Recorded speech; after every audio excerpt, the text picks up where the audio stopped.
ازيكم حبايبي، عاملين ايه؟ يا رب تكونوا بخير. النهارده هنعمل اكله حلوه خالص، وناس كتيره بتحب الطاجن اللحمه الراس دي. هنشوف هنعمله ازاي مع بعض. وكمان هنعمل ملوخيه ورز وفراخ محمره من فوق من على البوتاجاز. ويلا بينا نبدا. الاكله بتاعتنا سهله خالص وبسيطه. عندنا اول حاجه هنا الحله بتاعتنا حاطين فيها سمن، ونقطع بصلتين وسط كده. هنفرمهم في الكبة او تقطعهم في ايديك زي ما انت عايزة، وهنقعد نقلب فيها كده لغاية ما تحمر خالص وتاخد لون الذهبي الحلو بتاعنا دوا. تمام حبايبي. ناس كتيرة بتحب لحمة الراس دي، بس مش بتعرف تعملها على ايه وكده.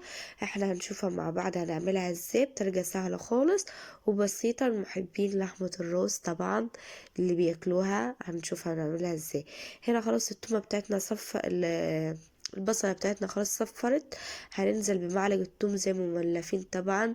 لازم البصل معاها توم.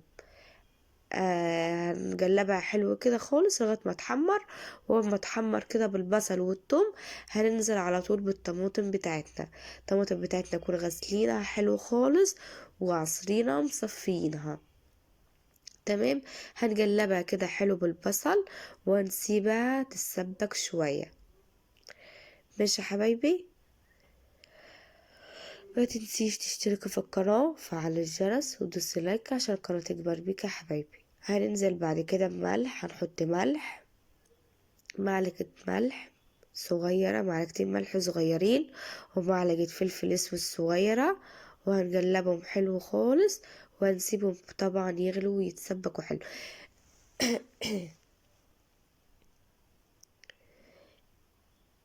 هنا الطماطم خلاص بتاعتنا، الصلصة خلاص كانت اتسبكت.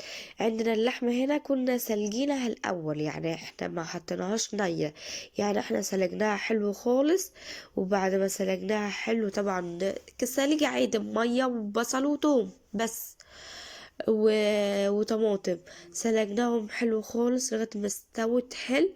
وبعد ما استوت تمام حطيناها بعد كده في الصلصة. يا دوبك تشرب شوية من الصلصة، تاخد غلوتين في الصلصة. وهنكملها في الطاجن. هنا بعد ما خلاص غلت حلو خالص في الصلصة، هنحطها في الطاجن. هنحط الصلصة باللحمة بتاعتنا في الطاجن، وبعد كده هنحطه في الفرن يستوي. وعمالك ما يستوي طبعا هنعمل الرز ابو شعرية بتاعنا الحلو. عندنا حطينا السمنة وزيت، وحطينا الشعرية. هنقلب الشعرية حلو خالص لغاية ما تحمر. وهنا كانت الشوربة بتاعت الفراخ كانت بردت، حطيتها تسخن لغاية ما الرز بتاعنا يتعمل. هنقلب الشعرية حلو خالص لغاية ما تحمر زي ما انتوا شايفين اتحمرت ازاي وبقت حلوة. وما حمرت وخدت اللون الحلو دوا، هننزل على طول بالرز بتاعنا. الرز بتاعنا هنحطه وهنقلبه حلو خالص. اهم حاجه اكون غاسله الرز منزله الميه بتاعته تكون صافيه. تقعدي تغسلي فيه لغايه ما الرز بتاعك ابيض كده وحلو. والشوربه هنا خلاص غلت، والرز هنقعد نتغلب فيه لغايه ما يخشول، لغايه ما الرز كده يفك من بعضه. اهم حاجه اساس الرز الحلو الناجح، تقعد تقلبه في الرز لغايه ما يفك. واول ما الرز يفك كده زي ما انتوا شايفين، مفيش حباية لازجة ولا حباية عاملة، كله فكك من بعضه. هننزل بعد ما الرز يفك هنسقي الرز بتاعنا بالشوربة. واول ما الرز بتاعنا زجناه بالشوربة كده زي ما انتوا شايفين هيغلي، وبعد كده نغطيه. وتدوقي طبعا الرز بتاعك لو عايز ملح، عايز اي حاجة، وتظبطي ملحه وتغطيه وتسيبيه يستوي على نار هادية. عمالك ما الرز بتاعنا يستوي هنعمل الطشة بتاعت الملوخية. لا، هنا هحمر الفراخ. هحمر الفراخ حلو خالص.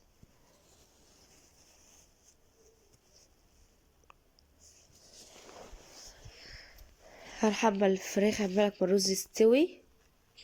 هنا سلقت الفراخ ومرضتش اصورها، وقلنا ايه عرفنا سلق الفراخ بتاعتنا بنعملها ازاي وكده. مرة تاني لو عايزين اسلقها معاكم بالطريقة اللي احنا بنعملها وبقولولي في الكومنتات ونعملها. هنحمر الفراخ. اول ما الفراخ بتاعتنا تحمر هنقلبها على الناحية التانية. شايفين محمرة ازاي وحلوة.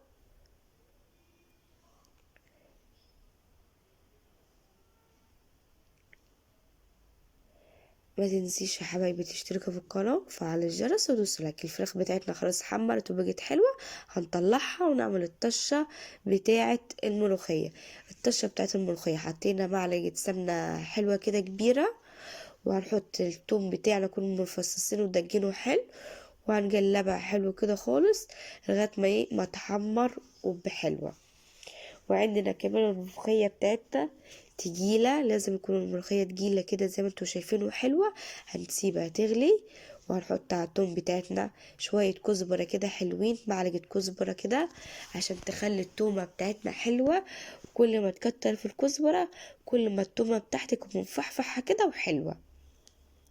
والشوربة بتاعتنا اول ما غلت زي ما انتوا شايفين كده هننزل بالملوخية زي ما اتفقنا. الملوخية دي احنا مخزنينها مع بعض قبل كده في الفيديو، ولازم الملوخية قبل ما تحطيها في الشوربة لازم يكون فكة خالص. ما تحطيش الشوربة متلجة عشان ما تقعدش تغلي معاكي لغاية ما تفك وتسود. شايفينها لما فكة خضرة ازاي؟ بأمانة الفيديو كان ظالمها، ده خضرها كان احلى من كده بكتير. هنقلب التومة لغاية ما تحمر. اهم حاجة تخلي الملوخية بتاعتك تطلعيها من الفريزر قبلها بساعة او ساعتين، وطبعا احنا في شتاء بتاخد وقت لغاية ما تفك. تخليها زي المية كده، مش عايزينها ولا تحطيها في مية سخنة عشان تفك ولا اي حاجة خالص. تركنيها كده على جنب في طبق وتخليها تفك براحتها على الحوض او على الرخامة. تمام. واول ما تفك معاكي تحطها في الشوربة، ما تحطهاش متلجة. حطيتها متلجة الملوخية بتاعتك هتسود. الملوخية بتاعتنا خلاص غلت، هنقفل عليها النار اول ما غلت، وهنقلب التومة بتاعتنا لغاية ما تحمر حلو خالص. حمرت التومة معانا، واول ما تحمر زي ما انتوا شايفين كده هنطشها على طول على الملوخية.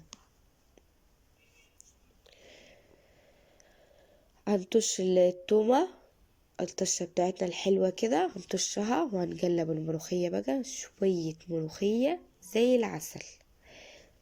شايفين خضرة وشايفين حلاوتها وطعمها زي السكر. تاكل شوية ملوخية زي العسل. الملوخية هنا خلاص خلصت. شايفين خضرها حلو ازاي.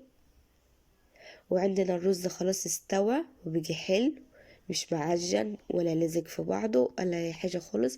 الرزية حلوة خالص، مزج بالشوربة بتاعت الفراخ وطعمه حلو خالص وطعم الشوربة باين فيه. يلا نقدم الاكل كده. الاكل بتاعنا كان حلو وسهل وما خدش وقت معانا. والطاجن بعد ما طلع من الفرن شايفينه محمر وازاي وحلو. والملوخية بتاعتنا خضرة وحلوة، والرز مفلفل، والفراخ محمرة حلوة. ما تنسيش تشتركوا في القناة وفعل الجرس ودوسوا لايك. باي.